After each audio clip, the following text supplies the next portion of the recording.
Doctor Bhimrao Ambedkar का मूल नाम अम्बावाडेकर थॉमस, एक शिक्षक महादेव अंबेडकर जो उन्हें बहुत मानते थे, वे उनके स्कूल रिकॉर्ड में नाम भिन्न अम्बावेदकर से अंबेडकर दिया था।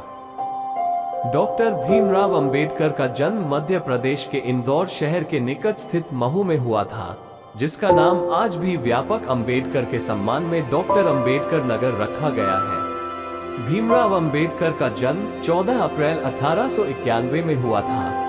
डॉक्टर भीमराव अंबेडकर पतिलिटी समुदाय से थे, जिसके कारण जन्म से ही उन्होंने अपना परिचय दिया था।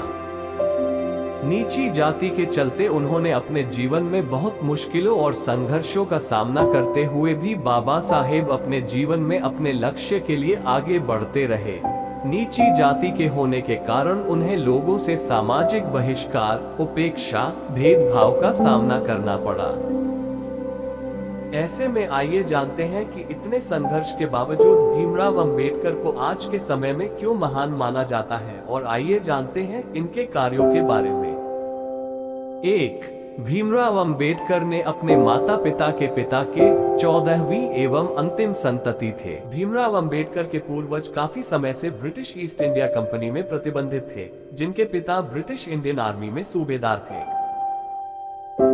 2. भीमराव अंबेडकर मुंबई के गवर्नमेंट लॉ कॉलेज में 2 साल तक प्रिंसिपल के रूप में रहे। 3. डॉक्टर भीमराव अंबेडकर भारतीय संविधान की धारा 370 जम्मू कश्मीर को विशेष स्तर देते हैं। अंबेडकर नहीं चाहते थे कि जम्मू और कश्मीर को विशेष स्तर दिया जाए। 4. भीमराव अंबेडकर विदेश गए अर्थशास्त्र में डॉक्टरेट की डिग्री लेने वाले पहले भारतीय व्यक्ति थे। 5.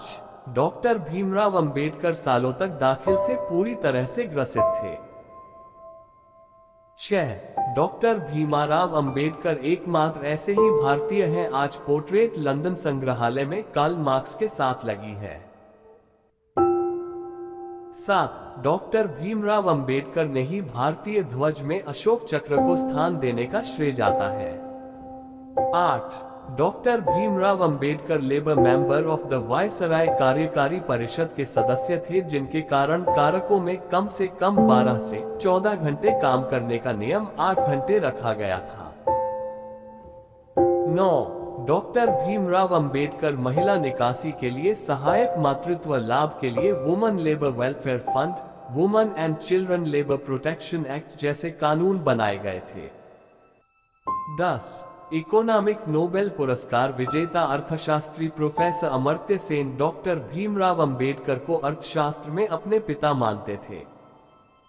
11. बेहतर विकास के लिए 50 के दशक में ही भीमराव अंबेडकर ने मध्य प्रदेश और बिहार के विभाजन का प्रस्ताव रखा था।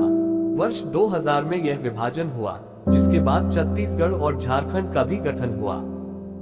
12. भीमराव अंबेडकर को पुस्तकें पढ़ने का बहुत शौक था। कहा जाता है कि उनकी व्यक्तिगत लाइब्रेरी दुनिया की सबसे बड़ी व्यक्तिगत लाइब्रेरी थी, जिसमें 50,000 से अधिक पुस्तकें थीं। 14.